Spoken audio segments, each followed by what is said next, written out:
video is trying to fucking kill me. I've tried to film the same video 4 fucking times, and I just filmed it and then accidentally deleted it. I am so freaking genius over here.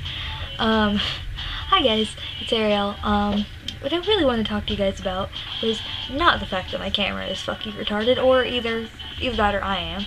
I want to talk to you guys about how huge this year has been.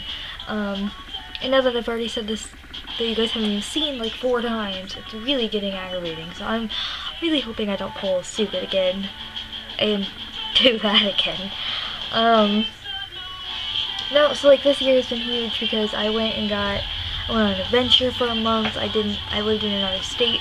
That was the adventure. Well, not really lived. I stayed in another state for about a month with my best friend. And that was really cool because I had never really done that. I got to feel like I was on my own when I wasn't, because I was living with her and her dad and her little brother. And originally the plan was supposed to be I would stay up there for 6 months, but some things got a little complicated. My great-grandfather died 6 hours after I got into the state, and that was really, really difficult because when my uncle told me, I was actually just about to ask if we could go see him. But it was really cool while we were there because I got to spend a whole month with my best friend. We never got to do that very much, so that's really cool. And that was fun. We realized we can't really live in the same room for very long, but it's okay. It was a learning experience. And then I got to go to Build-A-Bear workshop for the very first time ever, and keep in mind Build-A-Bear has been around for like 10 or 11 years now. Actually, I think it's like 12 or 13 now. And I'm 19 and haven't gotten ew, excuse me, I just burped. I hadn't gotten to go yet, and that was my friend. Literally, we both had just been very mad, like we both were really stressed out, and then to the point where I was considering leaving. And then she came home from school one day. I'll never forget it. She slams the back door open, and she's like, "Bitch, get dressed. Get your shoes on, we're going." I'm like, "Where are we going?" She's like, "We're going to Build-A-Bear." We got in trouble for that, because we up and left and didn't tell our dad that we went all the way to Indianapolis, just for Build-A-Bear and back. So, but it was fun and very well needed, because we just needed a day where we were just doing whatever the hell we wanted for the hell of it, you know? But then when I came back, I went to Warped Tour 2012. Why am I trying to say 2013 already? I'll make a separate video about that. So, because that was... Actually, no, I won't make a separate video about that, because there's not a lot to say about that. Basically, I hate Warped Tour. It was a wild goose chase. I don't know. I actually will make a separate video about that now that I'm talking about it. Once it's up, that'll be linked somewhere over here. But it got, like, I was expecting Warped Tour to be this amazing thing, and then it got made up for with Uproar 2013. God, why did I keep trying to say that? 2012. And it was like really cool because I got there and I was like, from the second I got there, I was taking pictures of bands in front of barricade. Bands were recognizing me. I got 3 in-person interviews. I got to interview, in this order, Within Reason, Within Reason, DEUCE, and Candlelight Red. The DEUCE and Candlelight Red interviews will be linked right here because those were actually filmed. My Within Reason one was not filmed. It was, I had permission to, but my old camera didn't pick up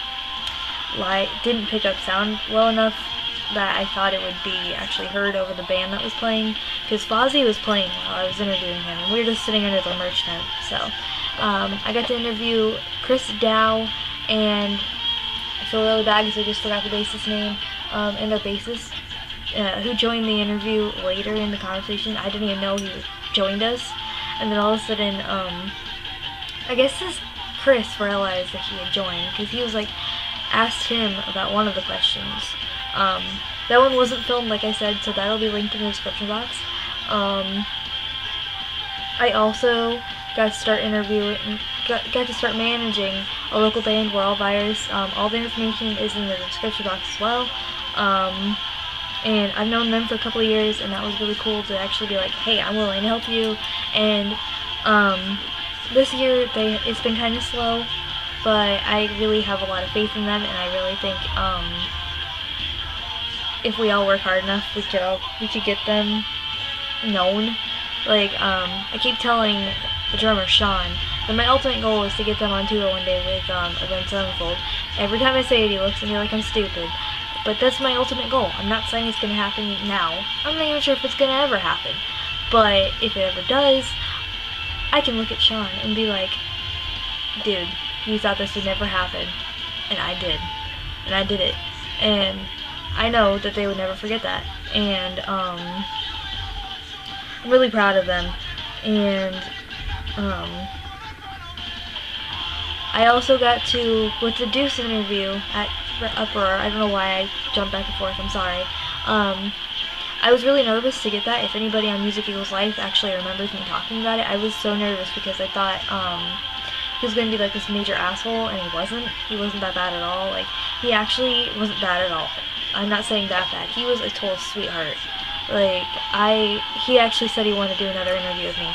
That is just crazy to me. That was like a moment where I'm just like, oh my god, that's huge.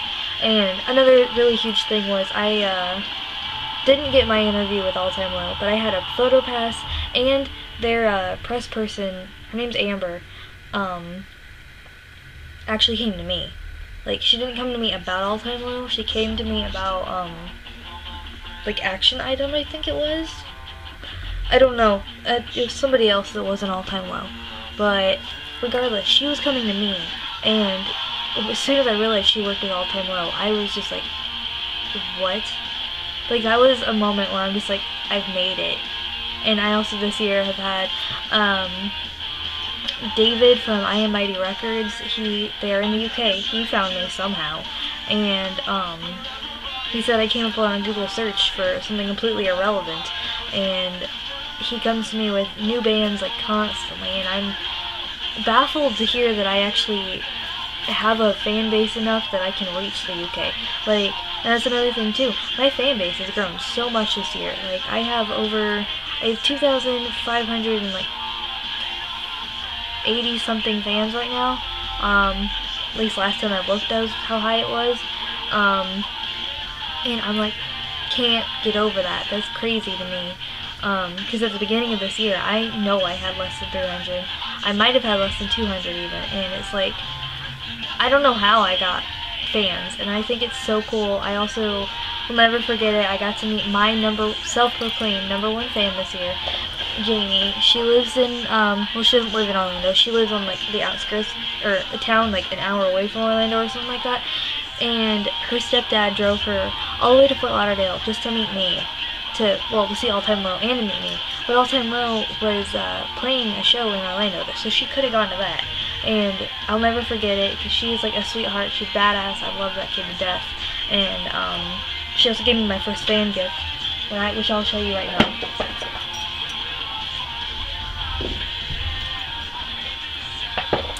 She gave me this bag because she saw it. She said she saw it at a dollar store, and I mean, it says music equals life, so she thought of me right away, and I think that's like really cool. I'll never get rid of that. I've never used it, but I will never get rid of it, just because it's the first gift somebody ever gave to me that was from a fan, and I love the fact that I have fans, and I love the fact that I have people that support me that aren't like my friends and family, you know? That's really important to realize that people actually take an interest in what you do just for the hell of it, and like, I don't even know. It's just, I don't even know what I want out of 2013, because this year has been so crazy. Like, getting the fact that I had bands recognizing me, a big name like DEUCE, saying he would love to do a second interview with me, impressed by the fact that I interviewed Brian Stars last year. I don't even know. Like, I've had like fans. Once again, thank you for supporting me. The camera just interrupted me. I am so mad at it for that. Happy New Year. Hope you guys had great holidays. Leave a comment telling me what you guys want to happen in 2013. I don't have anything else to say, so I love you guys. Bye. Thank you for watching. Yeah, that's it. Bye.